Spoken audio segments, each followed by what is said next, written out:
Hey there, my friends across the Western Pacific. We are still watching Typhoon Lan here. This storm system over the past 24 hours really strengthened up here just over the Ogasawara Islands, now pulling off towards the north, headed towards a landfall, pretty much locked in there in central Honshu, likely around the Kii Peninsula, moving into the Osaka, Kyoto area as we go ahead into the early and mid part of next week. Take a look at the latest guidance from the Joint Typhoon Warning Center. They do have the winds here about 215 kilometers per hour, pressure down to 940 hectopascals. But I do want to note, though, I do think this storm system's just a bit past its peak intensity. Even take a look at the Dvorak analysis.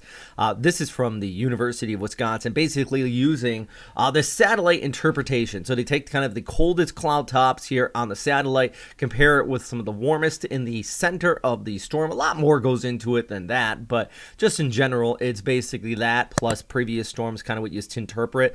And this did peak out with those winds at about 115 knots, and now we are starting to see some dry air kind of filter into our storm system here and cause it to gradually weaken. But by the time it hits Honshu, it is going to be the strongest storm system in a few years out here. I think since Jebi was the last time we had a storm that strong hit the area. So it's not going to be, this Cat 3, Cat 4 storm, but, still packing a bit of a punch. Look at this as this comes on shore by Monday night into Tuesday early morning.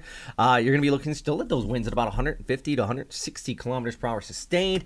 Big issue, and it always is across this specific area, is going to be the rainfall, though, just dumping across the Osaka Kyoto region and eventually moving off there towards the Japanese Alps. Let's zoom right in. Look at that tight pressure gradient on this.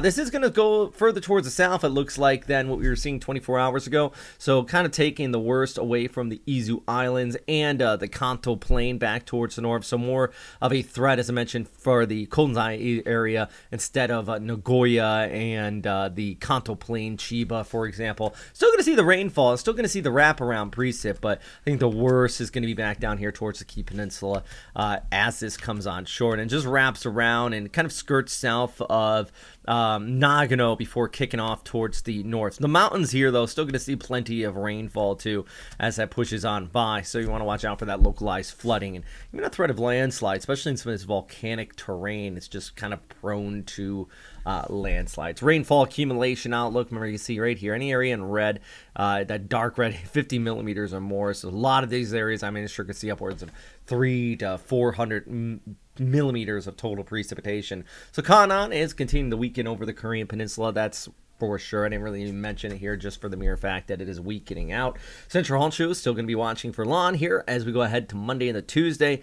And that inflow also impacting the Philippines. By the way, back towards the south, Okinawa is 31 degrees. Still got some cloudy skies out there.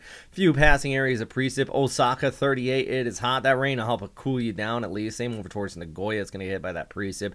And then we're still seeing some isolated afternoon showers across Tohoku and even into Hokkaido.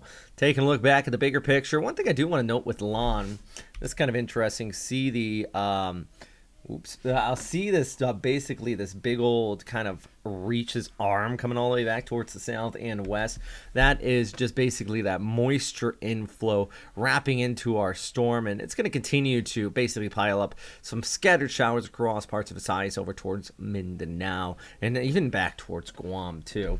Big thanks for everybody on Patreon to continue to support this channel. These are some of our newer members as well. So yeah, I can't thank you guys enough. If you want to support this channel or if you want to advertise, just let me know that too. I got some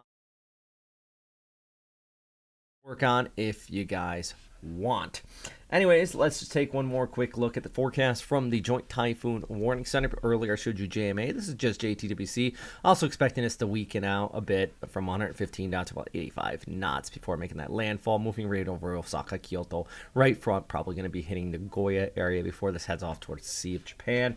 And yeah, as I mentioned, that big old moisture flow still all the way back here towards the south and the west.